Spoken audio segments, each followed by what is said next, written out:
evening, everyone. Welcome to this Board of Supervisors work session. Our first item will be a pledge to the flag. Please join me.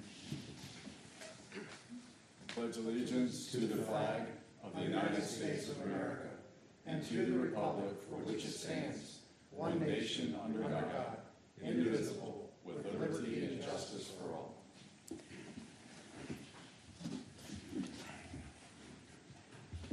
All right. Thank you. I had it all set to go, just didn't push the button. So we're here to do the next session of our review of zoning and subdivision land development ordinances. Marion, take it away. Okay, great. Just turning around, seeing who's here and how much of the introductory slides I need to do. Not much, I don't think, tonight. Okay, so tonight's agenda is really cleanup from the last couple of meetings we had. So we reviewed a number of issues, and we want to go back and touch on some things with signs, temporary uses, and enforcement of how we'd like to regulate temporary uses, food trucks, and have a conversation about a burn ordinance, and then next steps. So I'm going to skip these because I think we have the same folks here who we've had before. Let's jump right into the sign updates. So at our last meeting, that's really what we focused on, was updates to the sign ordinance, and we had some follow-up items from some of the more complex issues that we've been grappling with. So I won't repeat everything that we talked about last month in terms of signs, but I just want to touch on a couple of items. So the proposed ordinance puts a pretty major rewrite of electronic message centers, so basically signs that change electronically. And I think we had the main point that we talked about last time, because the new regulations provide a much more thorough definition and a process for measuring whether signs are in conformance with the sign ordinance. So that, I think, there was pretty strong support for all of that. I think the thing that we had a long discussion about was how often these signs should be allowed to change their copy. Today, I think that number is 8 times a day. We talked about a whole bunch of different things at the last meeting. I think what we landed on was change no more frequently than every 3 minutes. I wanted to test our notes and memory on that, and also test people's feelings on that now that you've had another while to think on it.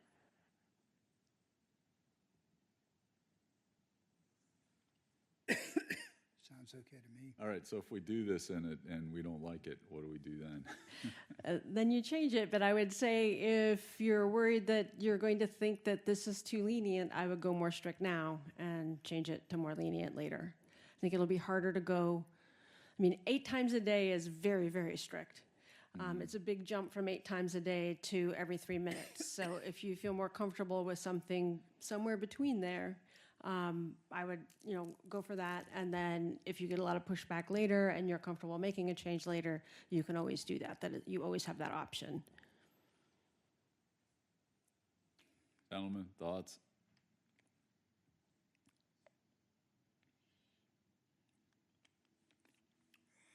Anything? I'm comfortable with it. I guess 8 times a day is every 3 hours. So every 3 minutes is quite a lenient change. But I don't have a problem with it, 3 minutes. As long as it isn't a strobe light that changes every 1 second. Right, it's absolutely no transition or frame effects, no flashing, no nothing. It's just, it was this, now it's this. It's okay. Okay, next. Okay.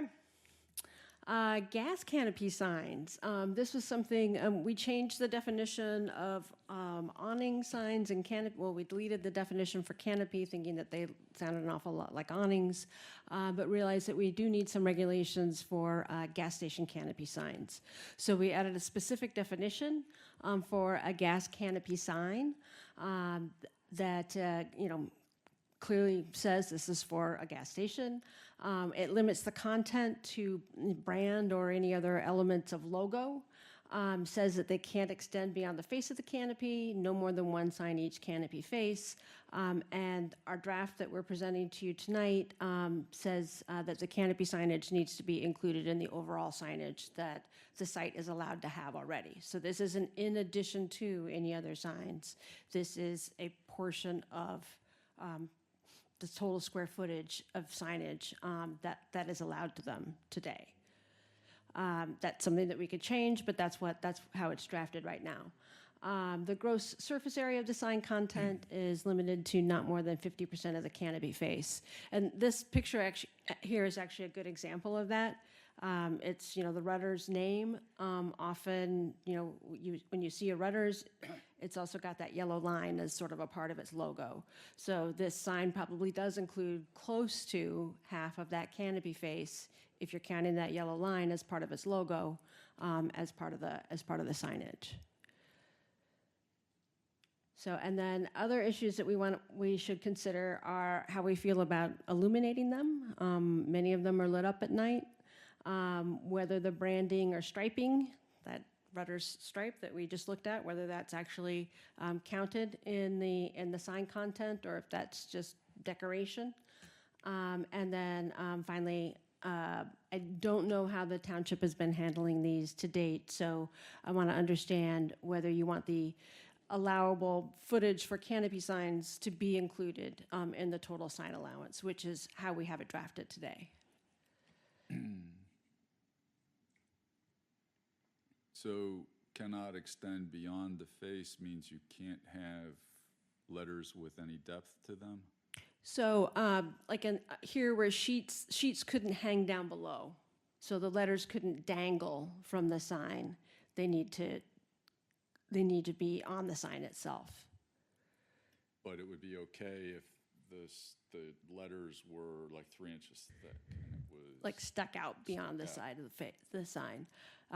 Yes, it would be okay the way it's written right now. It's not specifically prohibited right now that they be No, absolutely I mean, flat. it says cannot extend beyond face of canopy, but if you have letters with depth, does that extend beyond the face? I will need to look more closely at how that's written. The purpose of that was so that they don't hang down. So the overall height of the letters is less than the overall height Right. of the canopy Right. face. Yes. Okay, so that would suggest extend below the face of the can, or below the Or above. surface, below or above. This says beyond. So, Ted, you don't happen to have that in front of you right now to answer the question, because this is yeah, my paraphrasing. Yes, the exact language we have right now, and Marion's explained, our intent was to do it the way that Marion has explained. Whether or not, I'll read the language and hopefully we've succeeded in that.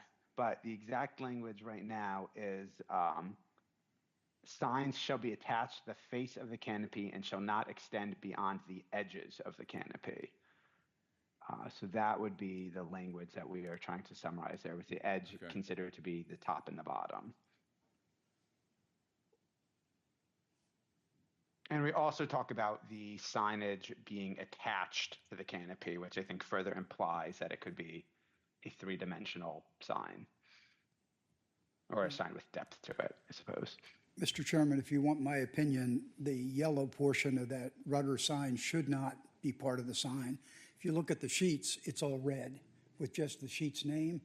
If this was red instead of yellow and the whole sign was red, we wouldn't count it as part of the sign. The fact that they've matched the color is more an aesthetic than it is a sign. It doesn't identify rudders. If you see a yellow band, you don't instantly think of rudders. Only when you see the name Rudders do you think of rudders. My opinion. are there any cases where that would not be the way it would be viewed? I can't think of one offhand, but I'll go, yeah, I'd go along with that. George? Fine with me. Don? Okay. Okay. Okay, and I guess the final question. Oh, sorry, go ahead, Don. Are you still on canopies? Absolutely. Okay. I just have two things on canopies. One is the illumination issue. I don't have any problem with illumination, but what does that mean? Are we allowing anything and off-site, things that affect off-site? And I don't know. I haven't seen the language there. Could you limit it to internal illumination? Internal illumination, yeah. We haven't written the language for the illumination yet because we wanted advice from the board. So there's no lighting standards specific to canopies to run by you yet, but we'll take that under consideration.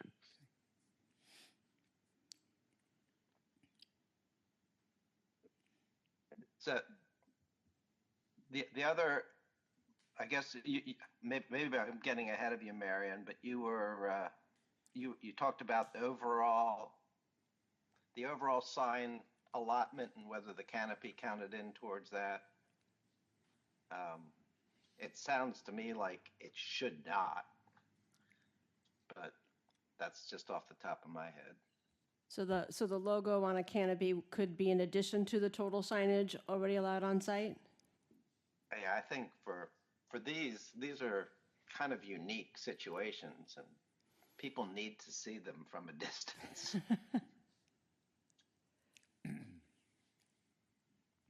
Yeah, that's definitely a question we would like to have answered. Some municipalities handle it one way, some the other. Right now, we've gone the more conservative and including it in the total allowable signage, but that's very easy to change.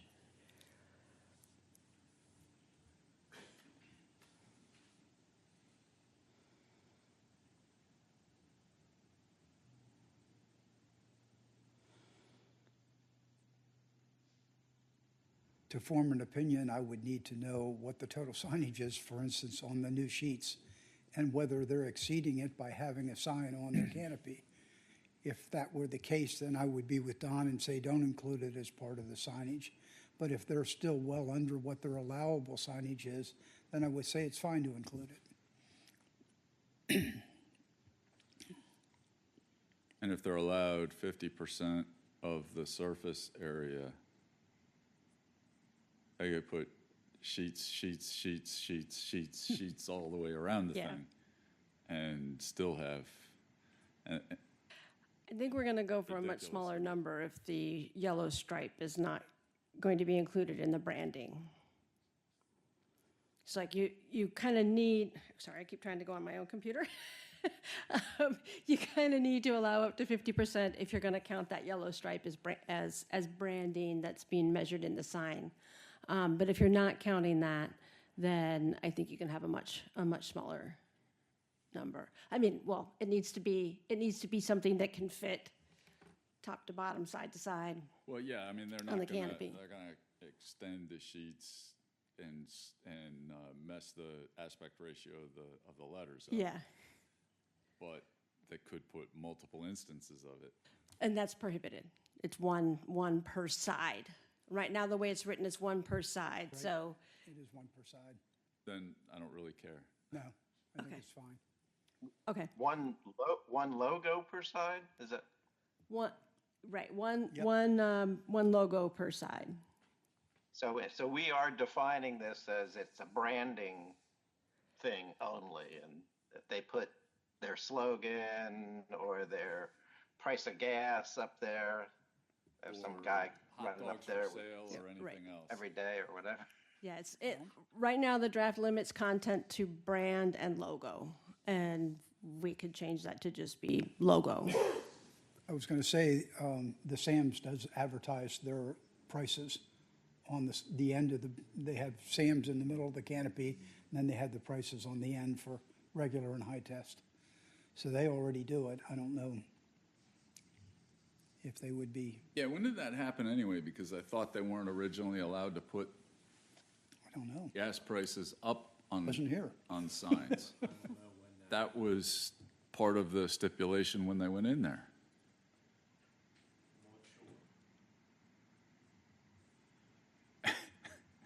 Yes, I'm looking at you, John. I'm looking at my zoning ordinance right here. But I thought we Who's in had, charge of driving around and looking at all this stuff all the time? There must be somebody that does it. I know what their argument will, all the gas companies will say, well, we're mandated by state law to post current pricing for high-test regular diesel. And I think I we've had think there requests. was some kind of ruling made because they are only a membership club that they could not post. And I remember kind of wondering, but forgot to say anything when I saw that go up. That was been years now. But it was quite a number of years after they built that. You know, I'm not, we could certainly look at their plan and zoning case for Sam's Club, but I know that there, over time, other gas stations, you know, had a freestanding sign, but the club, I sort of recall that about, Well, I think they only show it on two faces, on the face on Market Street and the face facing whatever the side street is there. Northern Way, yeah. The other two are blank. I'll have to, I don't remember that specific instance, but we could give you the background on it.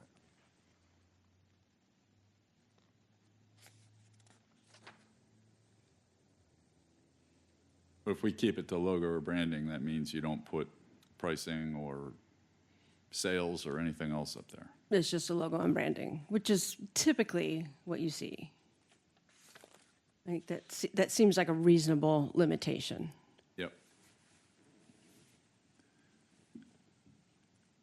Okay, Anything else, and- Don? And we'll take a look at the sheet sign and figure out Yep. what that means for their total sign area. Sorry, Do we Don. need to? Oh, me? Yeah. We need to what? Look at the total sign area to decide I don't think so. anything. I think I mean, we, as long as we only include the sign it's only letters one itself. place and Yep. it can't, Can't be, Per you per can't side. stretch it, so right, we really can't impact it much one way or the other. no. So don't spend the time. Okay, I like that answer.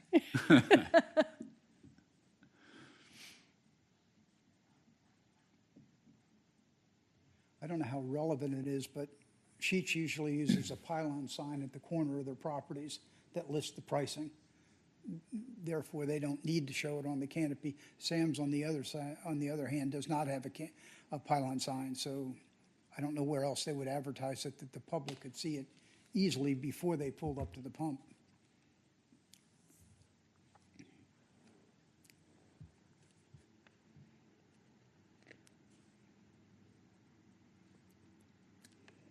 Move on. Okay, just wanted to make sure. Okay, portable signs. So, under the current zoning ordinance, basically anything that is not affixed to the ground or the building or a canopy is a mobile sign, and all mobile signs are prohibited. So we updated mobile signs to apply just to signs that actually are mobile, move around on vehicles. And then those remain prohibited. So that's not a type of sign that is, a fixed business advertising sign.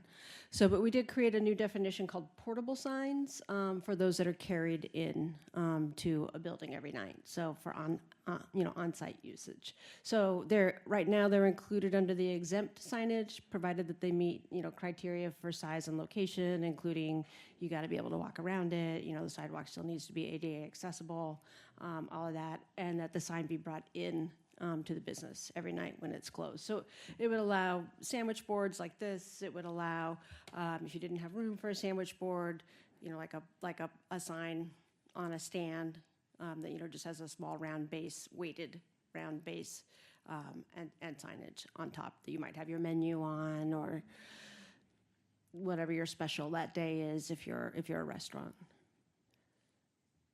So, okay. Feather signs, we had already defined them. Now we added them to the list of prohibited signs. So I found a better picture of them too. The last presentation had a pretty bad picture of them. But this seemed to be the clear direction that folks wanted to go with feather signs when we talked last, when we spoke last. Menu boards, we had quite a bit of conversation around this last time. The issue with menu boards is, definitely all of our fast food restaurants have them. They're included under exempt signage, but they're all bigger than what we permit under any other kind of exempt signs. So we wanted to keep this kind of sign allowed under exempt. That's generally how they're regulated in other communities. So we added menu boards to the list of exempt signs and then set criteria that were more relevant to what you would see in a drive-through restaurant. So we had a maximum of 2 signs per premises. They must be located entirely on the property, maximum size of 24 square feet, and no more than 20% of the total sign area used for business identification. We have currently limited these just to drive-through restaurant uses. There are other uses where people might want to use something like this. The 3 examples that come top to mind are car washes, banks, and dry cleaners. We'd be happy to broaden that, but that's not a decision for us. That's a decision for the township. Is the picture shown there a single sign, or is that multiple signs? It's 3 panels, but it is a single sign. Okay. So that just for ease of them changing the content. Are there any fast food drive-throughs that have more than 2 lanes for cars to go through? I was just thinking, I can't. Probably, like Chick-fil-A would be one. So they would already violate. Yep. We could tie them to the number of drive-through lanes somebody had. 1 per lane. 1 per lane. That makes sense.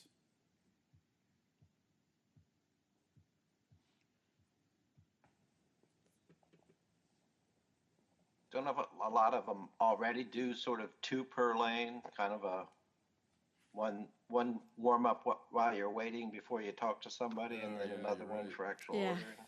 They do.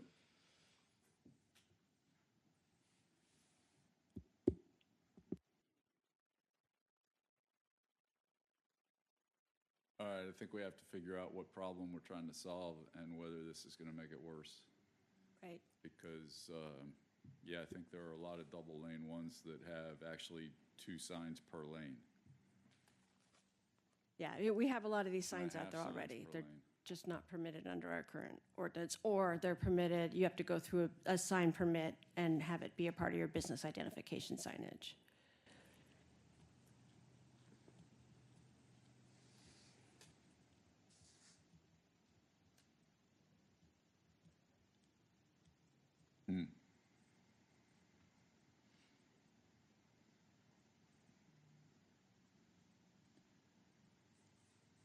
I guess before I make a change to what we're doing already, I'd like to know which businesses are going to be in here screaming about it.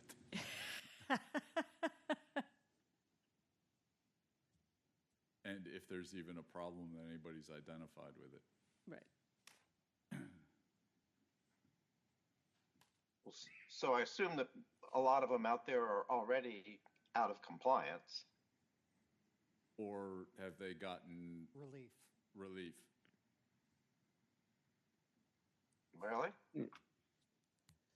Well, for example, I'm looking currently at the Chick-fil-A on, I think this is East York, PA 462. So is Yeah. that East Market Street? But anyway, it looks from the street view, which is not completely 100% sure because it's a little bit setback, but it looks like they have 2 signs now. So they, in particular, don't seem to be in violation. I don't know if there's another location that you think might have more that we could check, but they might be okay. Do they only have 1 per lane or 2 per lane?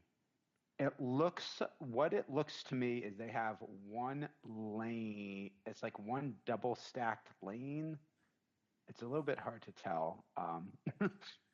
But I can see two signs near the building. It's like two lanes that merge into one. It's a little bit of an odd design. I can't quite tell how how it functions from the street view, but I only see two signs. Actually, now I look at overhead. I'm sorry. It was. I think it might have been a depth perception thing. It looks like it actually is two lanes in street view with one sign per lane. So I look overhead.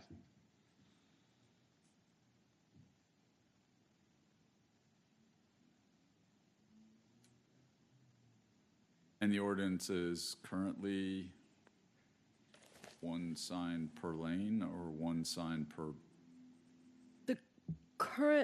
Under the current ordinance, if you're going to install a menu board without relief, you would need to include it in your permitted sign package. So it wouldn't be an exempt sign.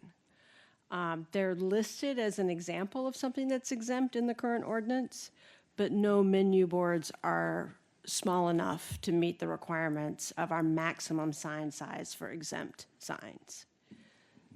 So we could, require people to apply for relief. We could require it to be included as a part of their business identification signage package when they come in, or we could regulate them differently, specifically, which is what this was an attempt to do. But Could you make it one per lane, and then any additional required would go against their business sign? any additional need to be included, yeah. That feels more comfortable and less Yeah. risky.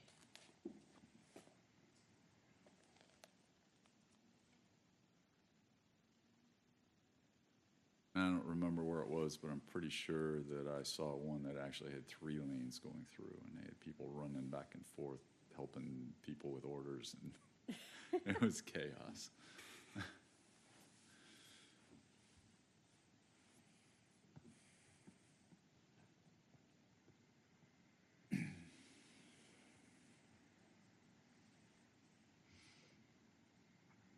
What about the other uses? Car washes, banks, dry cleaners?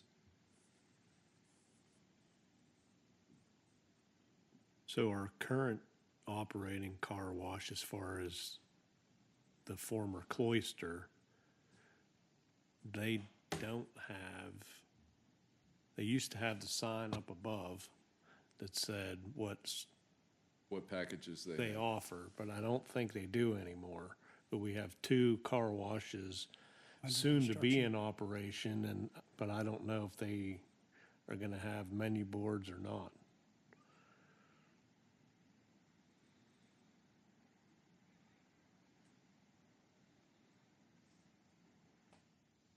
But it seems fair to hold them to the same as a restaurant. Just my opinion.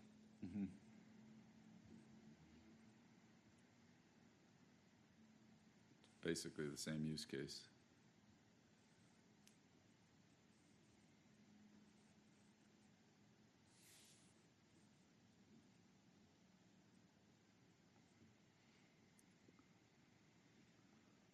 Not quite sure what the menu board for a bank is.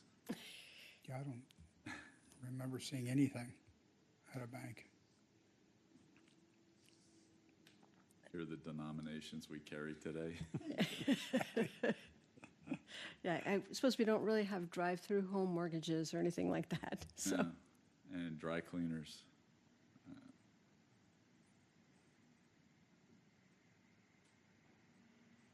Yeah, I would say car washes is probably the one that okay.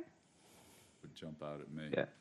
Yeah, me too. I think they deal with those other uses with just anything that potentially, it's common to have a drive-through, and then, if the businesses got creative as to a sign they might want to put. But yes, we also didn't have anything in particular envisioned for a bank menu board.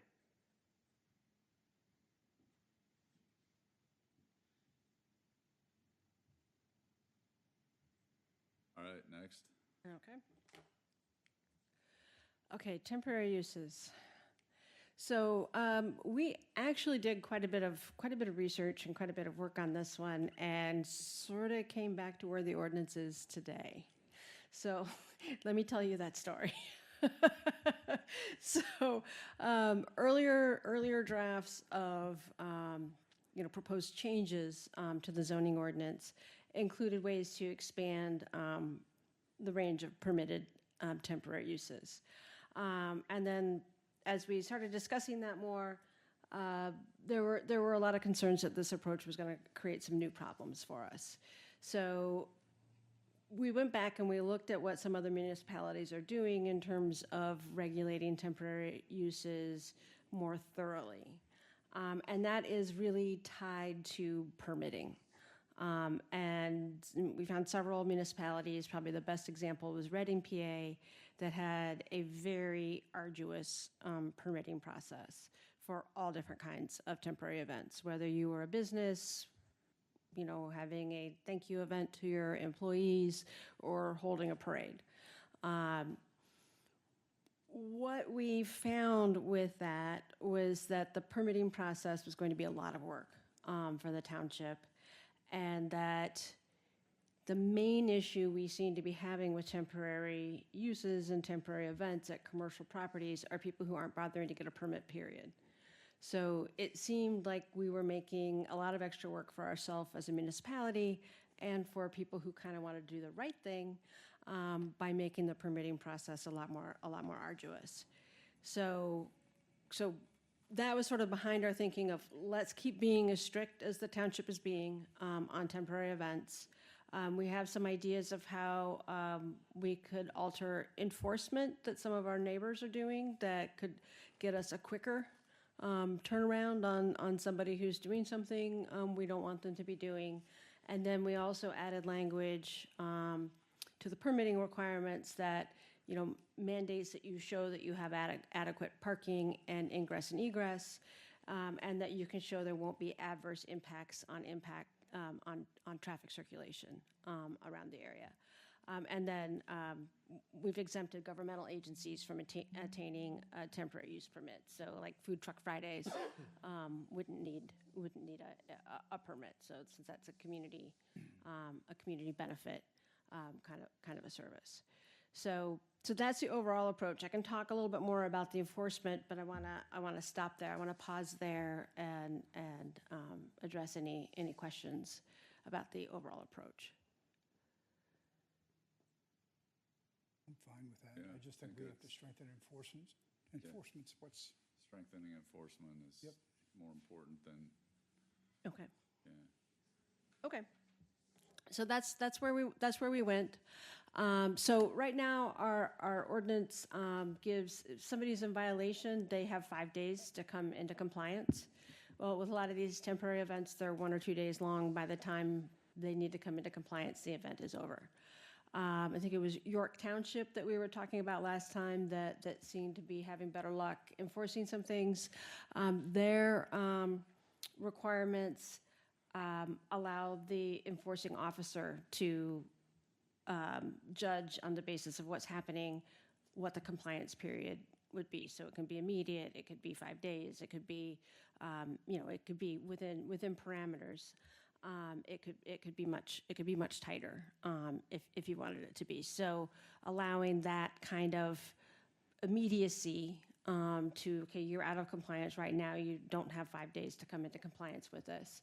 And then ensuring that any fines accrue, for that day. And if it is a multi-day event, every single day the event happens, it's still a fairly small amount compared to some events that are generating a lot of money, but it's something.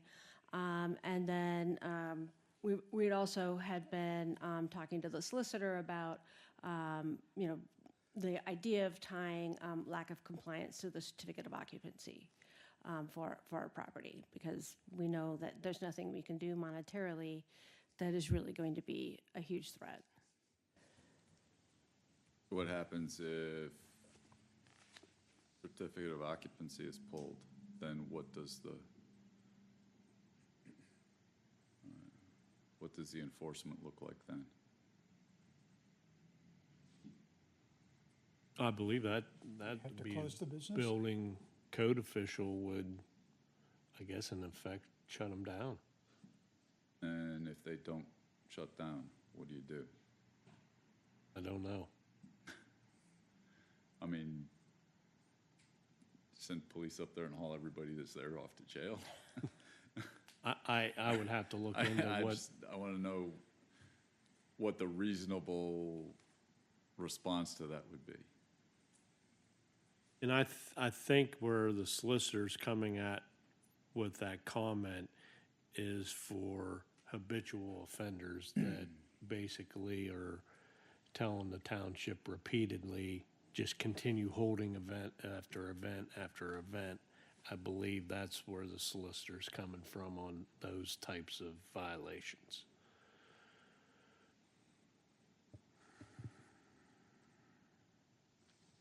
So that's all in No, an effort to build a case for the courts to throw the book at them over time. I believe so.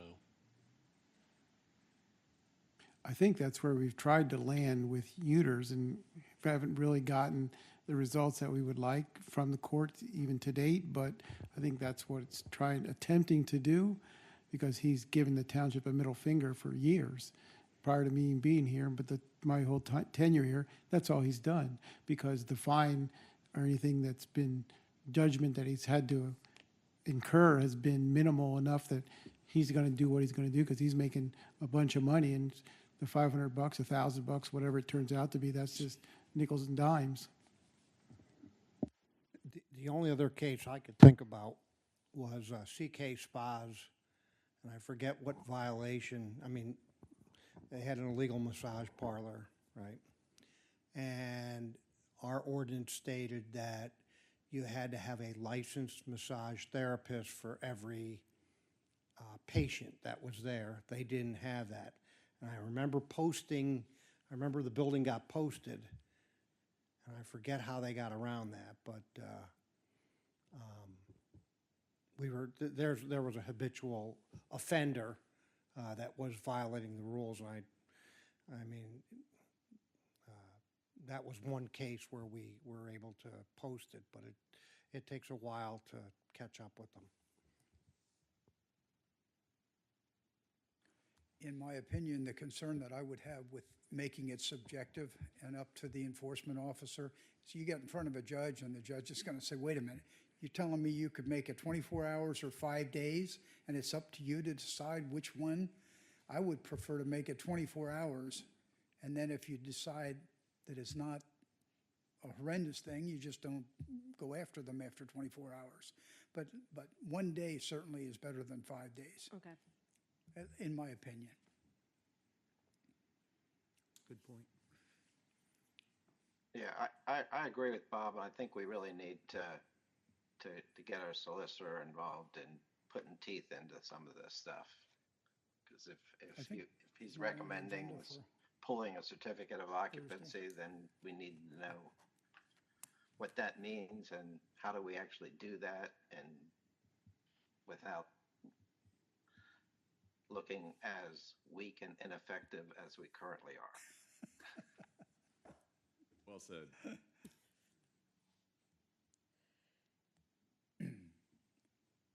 Okay, we'll continue to follow up with the solicitor on that. And as a part of our next steps in the process, there's definitely quite a bit of coordination that needs to happen there, so this will be high on the list. Can I go backwards for one little thing? Absolutely.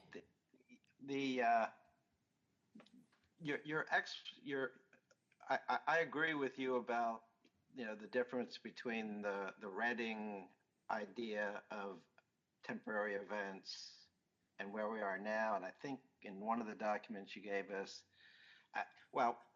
I think the one thing, instead of going to not doing anything, I wonder if it would be useful for us to at least have a mechanism for people to tell us that there is going to be an event. Not make it something that they have to get approval or that we have to actually do anything with, but just sort of a registration or, but, So, just so we know it's happening, we know who to call if we're unhappy with it. Maybe we share that information with the police or whatever, just to know, if somebody's having a block party, it'd be nice for us to know ahead of time. so not actually requiring a permit, but just information. Right. And is that different if it's commercial or if it's community-based? Not in my mind. Okay. I don't know what is, you mean just like community-based would be a neighborhood, like, Yeah, that would be, we talked about this a couple times ago about the temporary events, a new category for non-commercial properties. So, to make it easier to hold a church picnic, neighborhood block parties, that kind of thing. I don't know. I'm just one person, but I think going, all the way from the Reading, Pennsylvania model to doing nothing, maybe it's going a little too far. Well, we definitely wouldn't go to nothing. Today, we require a permit, and right now, what we have proposed doesn't change requiring a permit. It just, our permit requirements are a lot lower than what Reading's are. Okay, maybe I misunderstood what I read.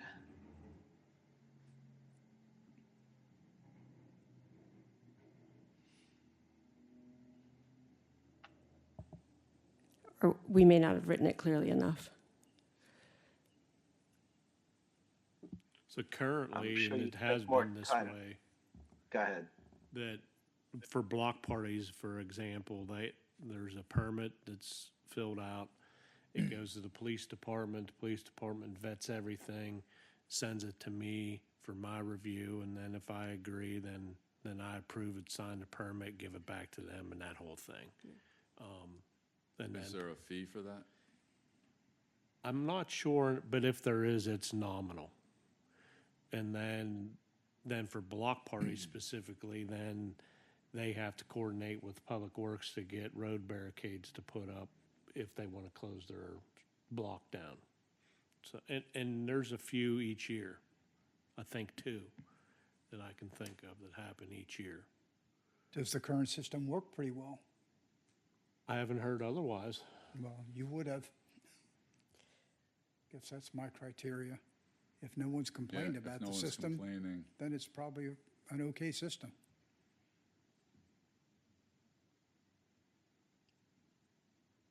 So then, church events, we're saying maximum of 8 days per year for events. So if you do 1 week-long event, you got maybe a day or two for something else. Exactly. It- Our first draft looked at having a week-long event, and then as we talked about it more, we were like, well, what if somebody wants to do multiple events? So we changed it up to 4, and then when we changed it to up to 4, we changed the maximum days to 8, just to have a number that was divisible by 4. And these would be for anything held outside, so if the church is holding something in their cafeteria, this wouldn't count. This Right. is just Apply to it. outside. Yeah, I remember some churches having, like a community yard sale in the parking lot at one event, and then, I forget there was something else that was for a weekend, that used the parking lot. So there's 4 days, and if they also did carnival or something like that, that was 7 days, they're over the limit. Right.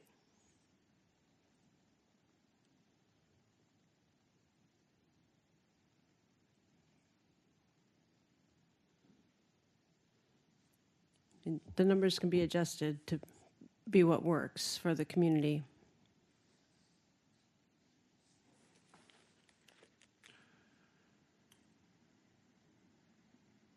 So what is the current language?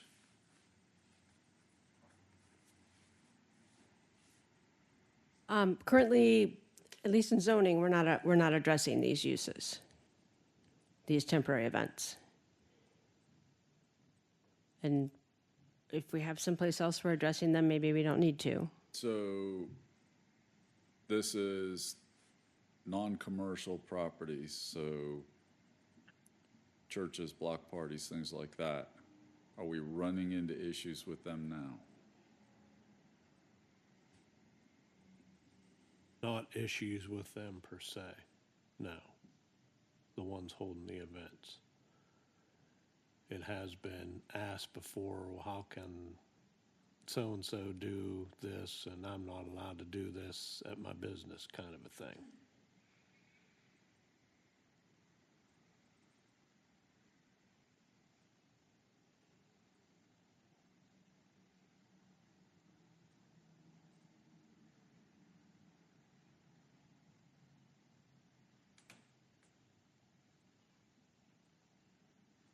So let's just pick on St. Joe's for a second. If they wanted to do 2 carnivals, one at the beginning of the summer, one at the end of the summer, would that, in the current way we do things, would that be a problem? No. But they're the ones that other people say, well, how can they do that and I can't do that? That's the example that comes up more times than not. But that's a business asking why they can't do it. Right. So it's not apples to Because they have a apples, but commercial enterprise that they're already doing business. so it's not apples to apples, but that's what gets asked. And Why I picked that one, because I knew that was the case. this is something I brought up to Marion when we were going through all of this, is if we address it, that they're allowed to do it under restriction, a reasonable restriction, then we're addressing it, I guess. But has been no issue that in my 30 years that I've ever heard, other than minor, somebody parked in my grass kind of a thing, but not gross, negligent type of things that I've ever heard of any of the churches doing anything that has the neighborhood upset.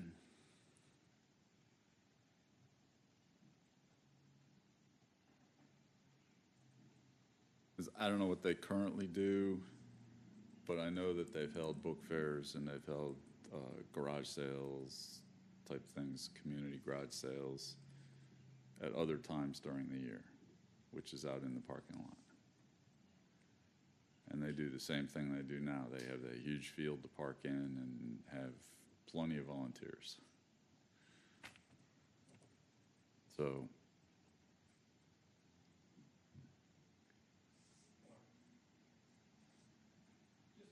Can you, If you set it at 8 days per year, then couldn't there be a provision in the ordinance saying that whomever could request additional time, but they would have to come before the township and request that?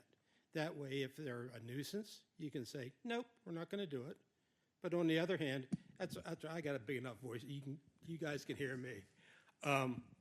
But that way, you can say, okay, you can do it, or no, you can't, which gives a little more control over that.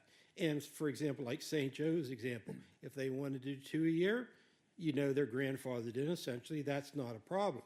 But if you have somebody that has been a problem, then you could say, no, you can't do it, and that takes care of it.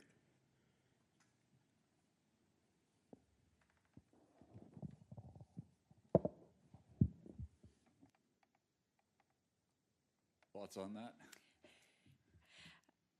I think you should probably choose a single regulation and go with it. I am not your solicitor. I mean, you could choose to leave things the way they are now, but I think if you're going to choose to regulate these, it needs to apply. I guess I would say if we're going to say 4 events per year, that we could increase the number of days per event, maybe limit it up to X number of days per event, like 7 days per event maximum. which would be 28 days total in a year if they did a full week each time. Non-consecutive weeks. Non-consecutive.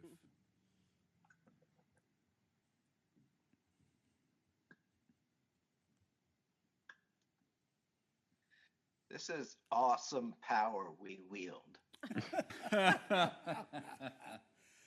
Yeah, we can make this up, but we can't enforce it, so.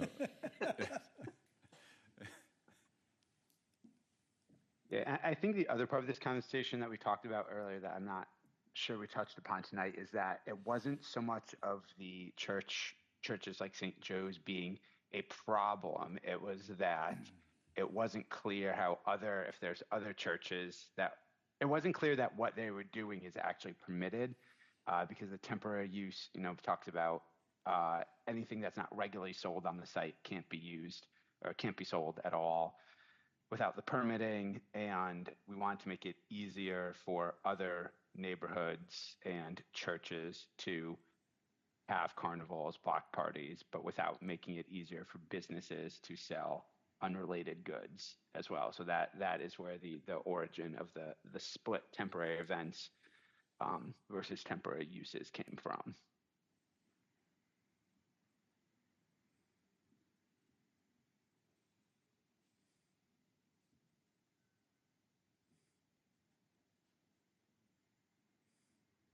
And I doubt that all these other churches are gonna run out and sign up for 4 events per year at 7 days per event because we changed this. And I don't think St. Joe's is gonna add another carnival in a year because it's a lot of work. Yes. But just to give them a little bit of leeway to be able to have other things that benefit the public. I mean, a lot of people go out to the Saturdays, Sundays when they do have the garage sale type things or book sales or whatever else that they want to do. Yeah.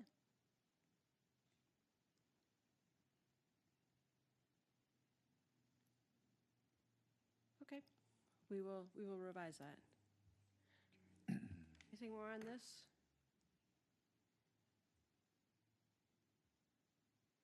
And we will go to food trucks.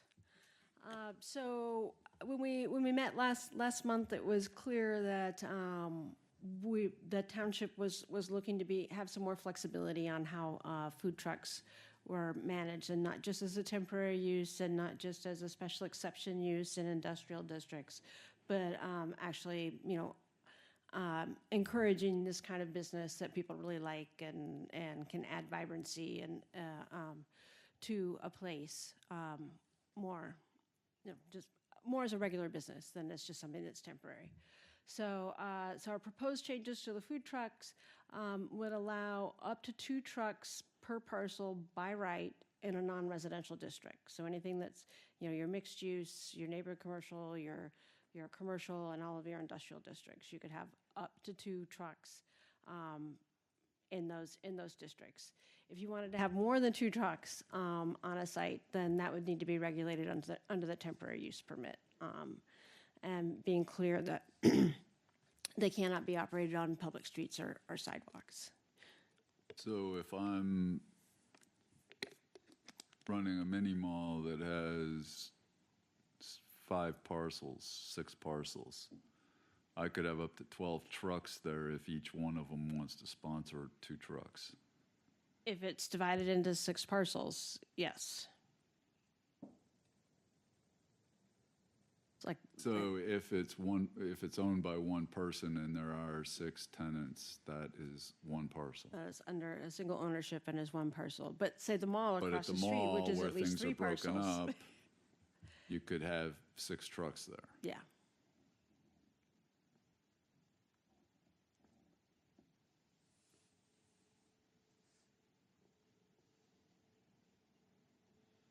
Is there any kind of timing limitation? I mean, this is like, you can have them there for the whole year? You could have them there for the whole year. I'm not sure that people would want to operate them the whole year in our climate here, but technically you could. But they could go set up somewhere and be there from Memorial Day to Labor Day, leaving the trucks in the parking lot and just opening up like it's an outbuilding of a business. Yes, you know, like it's a different, you know, like Red Robin across the street is on a pad, With much rotting smaller pad. tires and jack stands under corners and whatever else, and that would be just fine. Would it Under- make more sense to regulate that it would have to leave the parcel daily?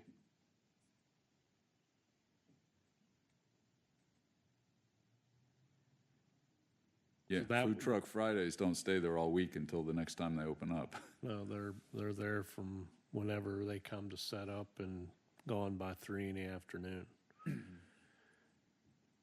And I would envision that's how most would operate, but you know, if it's not regulated, there'll be somebody who'll somebody's gonna set up find it, yeah. there. So would this Isn't be, that what we had? Sorry. so would this be Didn't we have a subject- French fry trunk in front of Lowe's for like weeks? Yes. Ricker's Fries? Did it stay there, or did it? So would that be leave and go subject back? to our mercantile tax? Would they be regulated in a way that we would collect mercantile tax? Yeah. I would think As that they long as they're would be. we would, that's one of the That's the things that question. we But do do. they have to register, or is this just something they can go set up? Permit, where it they want, says when at they the want? top of this. I read permit as allow. I didn't read permit as you needed a permit. Temporary use permit, read the second bullet. Beyond 2 trucks. The first truck's free. Well, So we let the York Adams Tax Bureau know, as far as the ones that we're aware of, we let them know of the business names, like the ones that we utilize here. I guess my only concern are how that may or may not adversely affect our existing businesses in the township.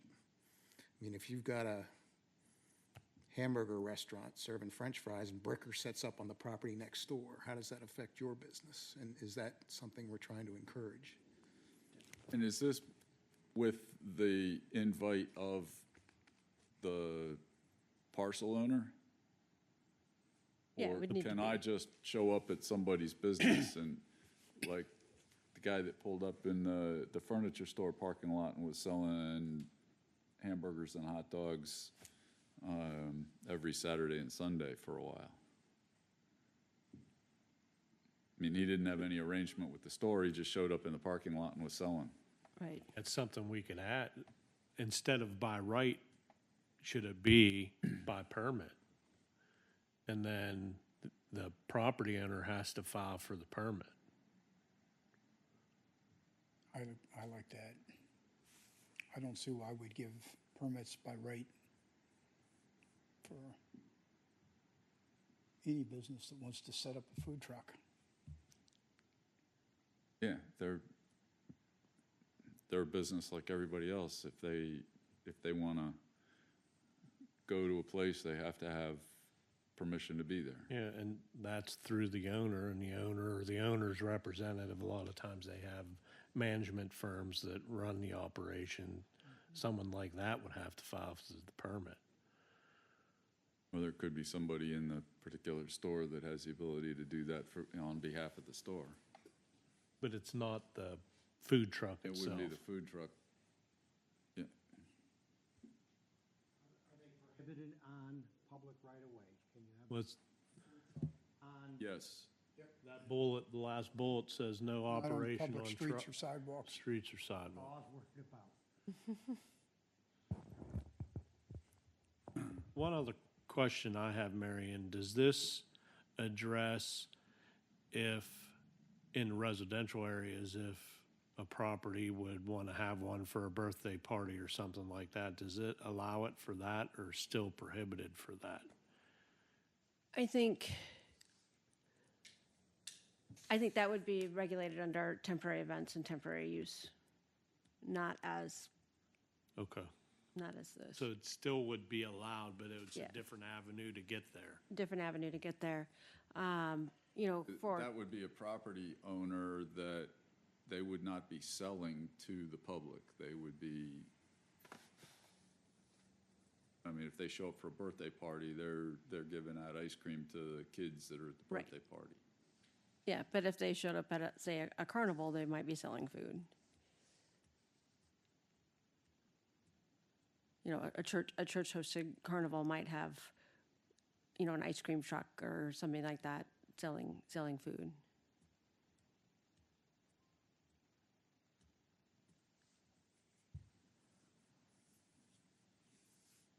Marion, is the picture in your slide, is that a food truck?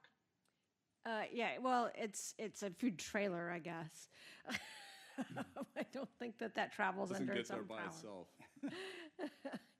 So I kept finding food truck pictures that showed food trucks on public streets, and I'm like, I can't show that in a picture. So I think I ended up with a food trailer instead.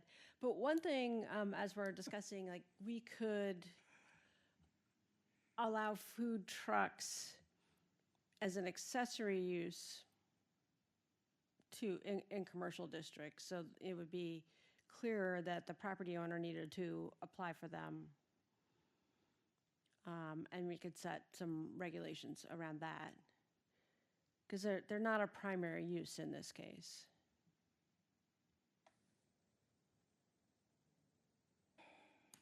I mean, unless we want to go into the realm of hosting seasonal food truck parks, I mean, that is something that some communities have done. I don't think that's where we want to start with this, though.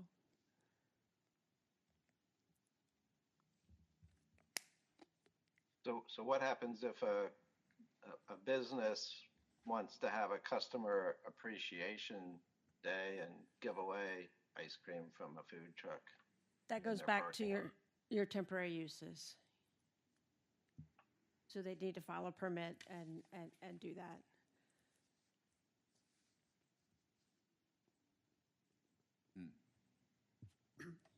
But Mary, we would be allowing that within the context of the temporary use. Right. Because we currently do not. We don't. No food trucks are allowed, except on Food Truck Fridays here. As long as you're giving it away, it's okay. I haven't seen that happen here. As long as if you're not selling it, then it's allowed. Right. But if All right, you're so- selling it, Ice cream truck driving around to neighborhoods, is that not allowed? I don't know that we necessarily allow it, but it previously has happened in other communities over time. That's not commonplace anymore like it once was. It is in my neighborhood. It is in mine as well. Well, Okay. we're right down the street from each other. Yeah. They know where all the money is. I guess the key item from my standpoint and from my staff is we need to know what we can and what we can't do and what people, so it's explicit what they can and cannot do. We get a multitude of complaints annually about why can't I do stuff that everybody else is doing. And I get that part, but we need to have explicit regulations that when the people look at it themselves, they know what they can and what they cannot do instead of getting 1,000 questions. Before you get all excited, we're asking a lot of questions so that we can gather information. We don't know the answers. I do know that I've seen people sell real estate by having an open house where they have an ice cream truck pull into the driveway and give away free ice cream. And it draws people from the neighborhood and from the surrounding community. Hopefully somebody's kid wants to move back near mom and dad and they buy a house. Is that something that we want to permit, or is it something that we want as, if they're giving it away, they can just go ahead and give it away and we can't require a permit for that? Somebody has a birthday party and they have a food truck show up and that's how they're catering their meal. Is that any different than calling a caterer and having them pull up in a truck and take all the catering dishes out and cater the meal? So should that be permitted, but catering isn't? there are a lot of ways that we could get ourselves all caught up in this Yep. and cause more issues than we're fixing. So, Do we get a lot of complaints about food trucks from just the average resident that Not, I went to Lowe's and I didn't like the Brooker's truck because I couldn't park right next to What- the building? what makes it to me is more of the, not the giveaways. The Selling? business appreciation, so the business owner's not paying for it, they want it, so they're, to draw customers in, but it's being sold to people that are arriving. Employee appreciation, which I guess the example I have for that, again, the employer wasn't paying for it, it was just an option that their employees could go out and buy lunch instead of leaving to go somewhere for lunch, but the employer wasn't paying for it. I've seen the other example of that where they bring food trucks in for the employees to, and they did that at Hershey. Employees would go out and get their lunch on the company on an appreciation day. The way I read our current ordinance, that's allowed, because the ordinance says that's prohibited to sell foodstuffs. If you're giving it away, Company's paying for it, they're selling something, people are eating it. Where do you draw the line? I read our ordinance that there's not an individual transaction for each customer ordering the food. That's how I read it. So if it's a customer appreciation and you're paying for everything, then it would be allowed, you being the business owner. The company pays $5,000, but the food's free for their customers, Yep. for their employees.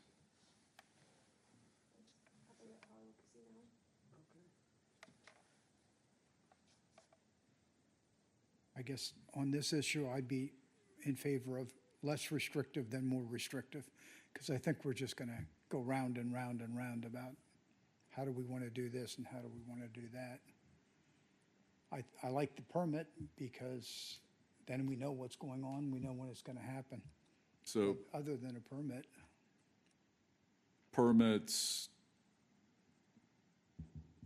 but only up to 2 trucks per parcel in and I'd take by right out of there. Permit up to 2 trucks, anything more than that would have to. well, then you'd have to take the beyond 2 trucks would be regulated by a temporary use permit, because you'd want them for the first 2 trucks as well, wouldn't you? Or were you thinking of allowing the first 2 trucks? Well, it still require a permit signed by the parcel owner. Okay. I guess I'm, If they're gonna be selling food.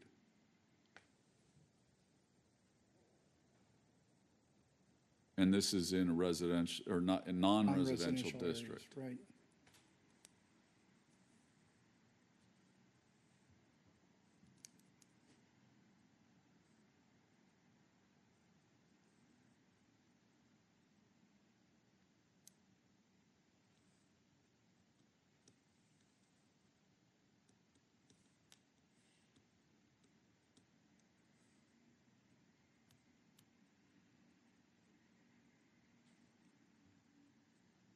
Do we want to put a calendar time of year that they can be on the site? Are we okay allowing them to stay on site if they're operating from Memorial Day to Labor Day? Or do they need to take the truck off-site every day? I was thinking like 3 days, you know? What business would want somebody there for more than 3 days? And if you did, you'd need to come back again and get a new permit.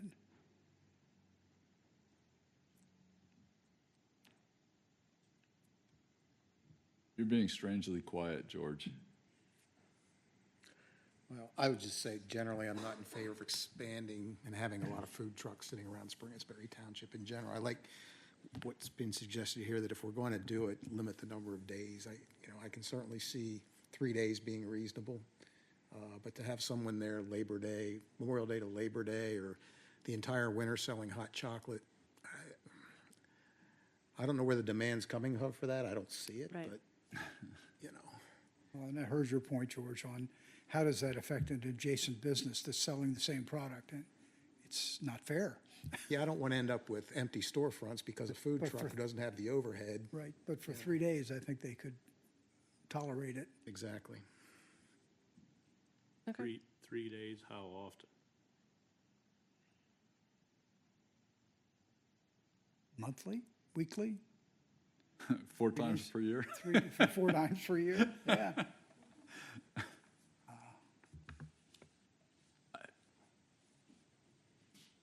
I mean, what's driving the need? Is there something I don't know about driving the need for this? I mean, are we getting a demand for this, or? I just met with a food truck vendor today that wanted to, because they were told they can't be at Sam's Club to sell their product in a food truck. And their pitch to me was that they donate a lot of their profits to nonprofit organizations. And what's the difference between us doing that and the Boy Scouts and the Girl Scouts being there with selling cookies or pretzels or whatever? Well, I first of all have a different opinion about nonprofits doing it versus a for-profit. Exactly. That claims they're going to donate Well, to it. I understand that, but I'm just, it's becoming more and more requested, I would say. Who makes the request, the then the food lo- truck operator or Sam's? Is this just an entrepreneur that wants to have a food truck on Sam's parking lot and hope that Sam's doesn't I complain? don't know the full schematics of all that. Okay, But then earlier this year, I had a local car dealership that all the profits from the food trucks were supposed to be donated to local nonprofit organizations, but he wasn't buying the food. It was still individual sales, and he couldn't do it. So that was one this year within the last couple months. So does it happen every day? No. Is it becoming more and more of a thing? Yes. And how do surrounding municipalities like Manchester Township, other municipalities, how do they handle it? Are they allowing? I'm more not use? sure. I'm not sure. I could find that stuff out, but I know a lot of our surrounding municipalities are more allowing of flea market style arrangements with sales on the premise that aren't related. Right. But I don't know how they treat food trucks, but I can find that out.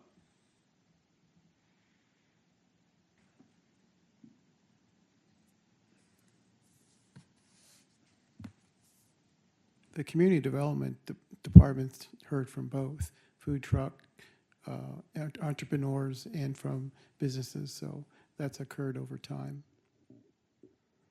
And is there any regulation that we would have over what a food truck looks like, or can anybody bring in any rust bucket, set it up and call it a food truck?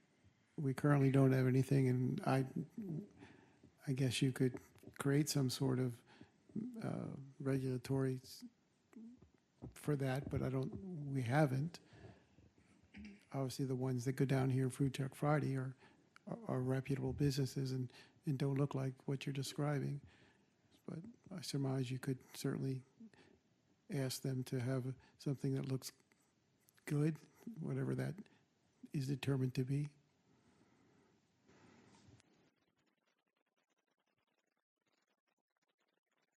So I think we call a trailer or a truck, outline that in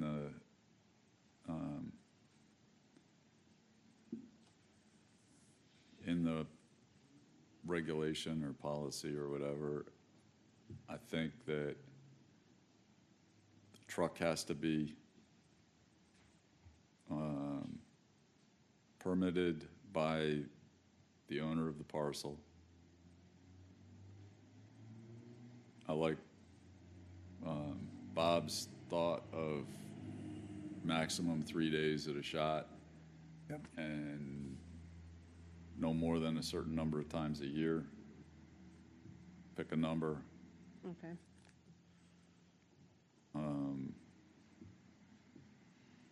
And this is in non-residential districts. Yeah, whatever you do, don't give my neighbors permission to do that.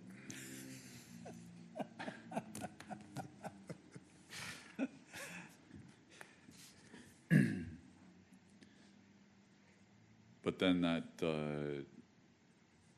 doesn't speak to a business that is paying for an appreciation event for their employees. That should probably be, I don't know, which use is that? Temporary use? Yeah. We Or need to clarify that. special event or something.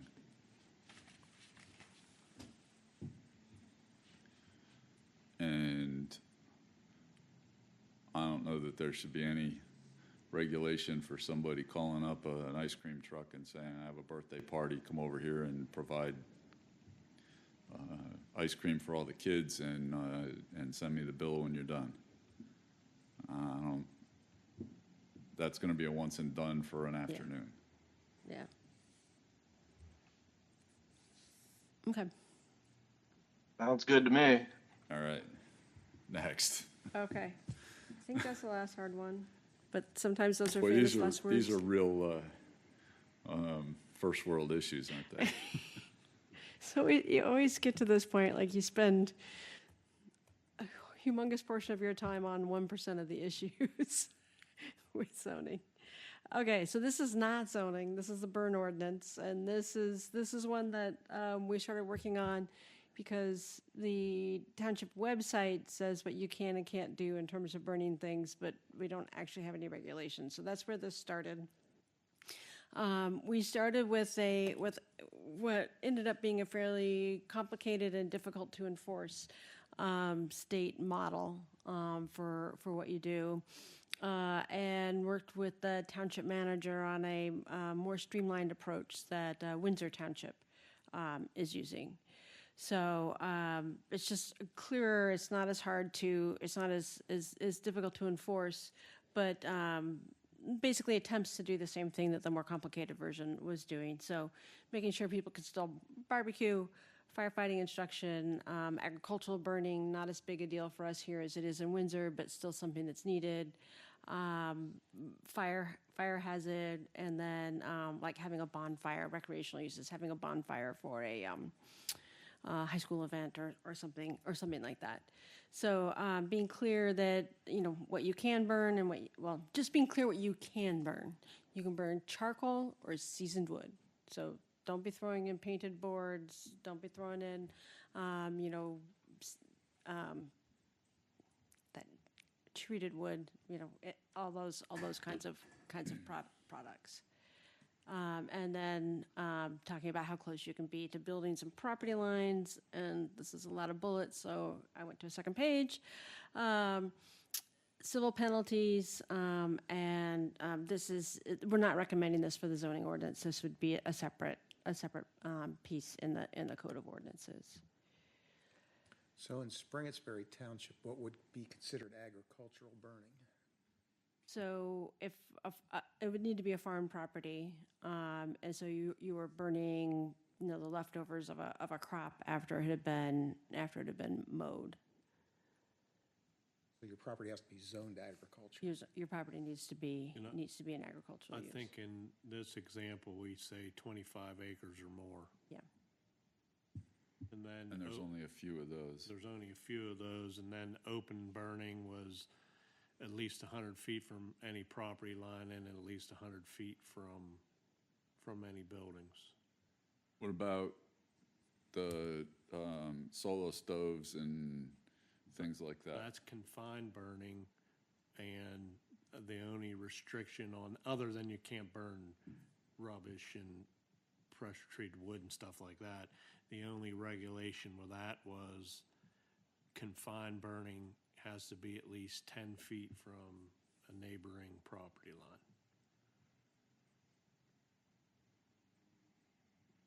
I believe that's pretty much the only restriction on that. Yeah.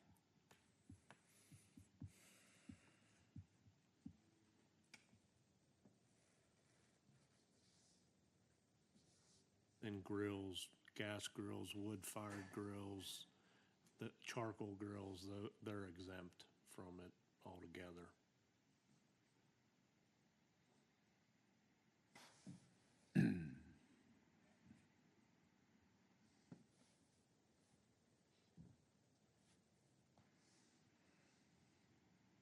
And again, this is a separate ordinance that would be regulated by our police department, not through zoning.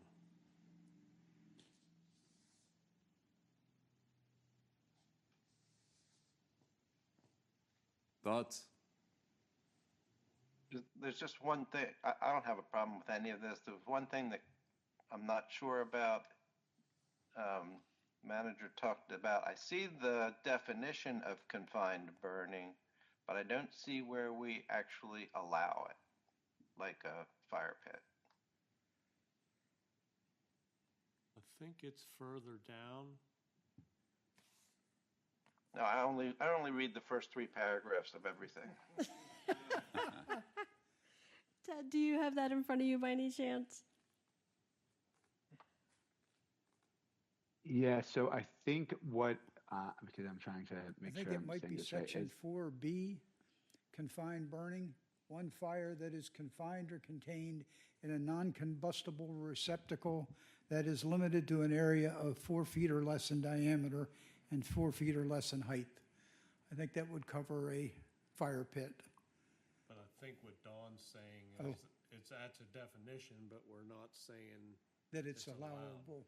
but I believe it is further in the actual, In the actual, and I don't know if Ted, if you have access to that or not. Yeah, so what section 5E is talking about confined burning. So that's where it says no person shall conduct confined burning within 10 feet of an adjoining property line. And then the exemptions are open, the devices used solely for the purpose of cooking, not limited to charcoal grills. Yeah, so I guess a solar stove you don't usually use to cook. They have cooking attachments. You could, yes, you could cook on one, but I guess you're not necessarily cooking on it either. I think you could just add a D to that section 6A.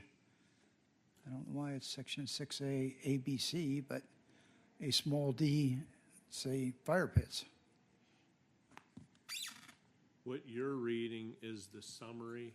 There's an actual. Oh. There's an actual Gotcha. Sorry, ordinance that I think I had that. has it probably laid out a little more clearly. Gotcha. But we can definitely look to make sure that it's clear that you're allowed to use confined burning. As long as it isn't within 10 feet of the Right. property line.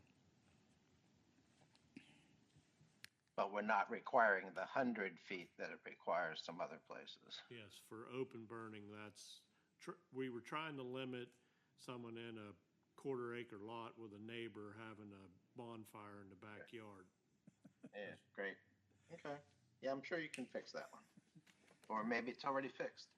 And you're just not giving us the actual words. There goes my weekend entertainment. What, are you trying to burn down your neighbor's house?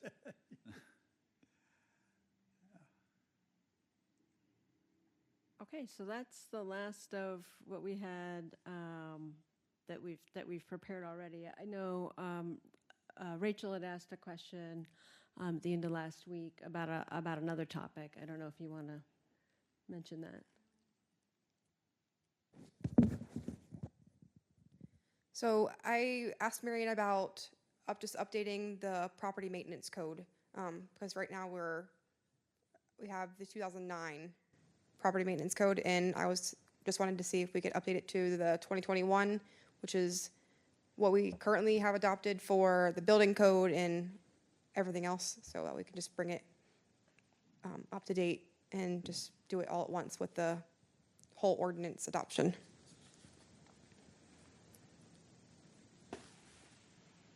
And I can give a summary of anything that changes going to the 21 versus the 2009 adversely changes.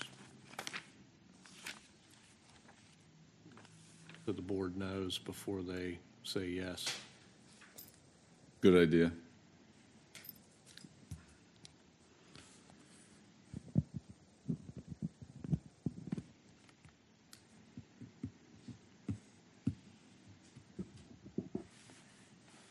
I guess that's it. All Do you right, have anything else, Mary? next steps. Next steps.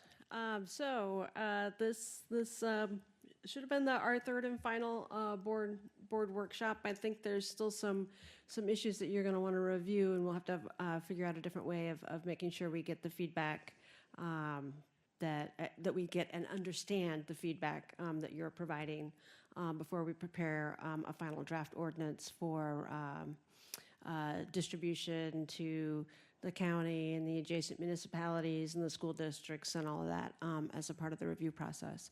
So that is our next step as your consultant team is to finish integrating the comments that we've heard, and then do a good internal review of the document, and then have one of our document editors go through and renumber everything and make it all the way it needs to be.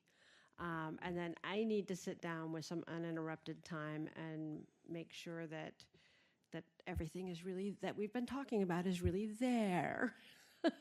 You know, once it's all been renumbered and all that good stuff. So that's going to take a little bit. That's going to take a little bit of time. It'll give us some time to work on some of these other issues that are being brought up.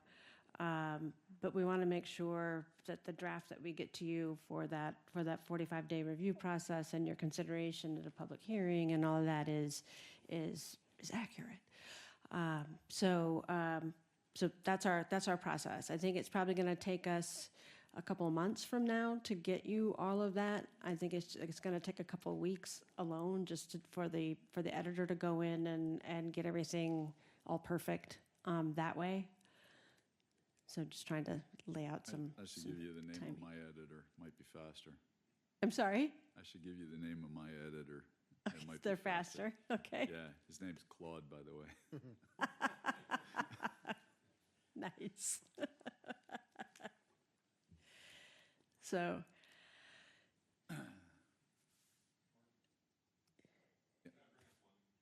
In the microphone so Dawn can hear. One of the items that Marion had covered was the minor subdivision waiver. And I took a look at what was in your current ordinance and just looked at the sections that are waived. And I have some suggested changes to that. I can send them, I'd prefer to send them to John and make sure that what I pulled out matches with how he's handled plans over the years. And then if we can incorporate those changes into that section, that's what I'd be suggesting. I think we need those. I haven't seen yours, but we need some changes there. Yeah, I have, I made specific changes, so I can Yeah. clip that out and send that to everybody. Perfect.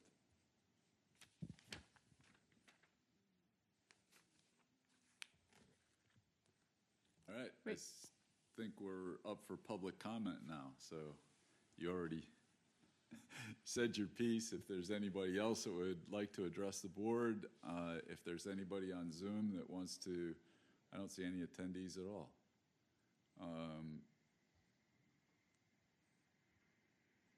So I think we're done. Anybody else have anything?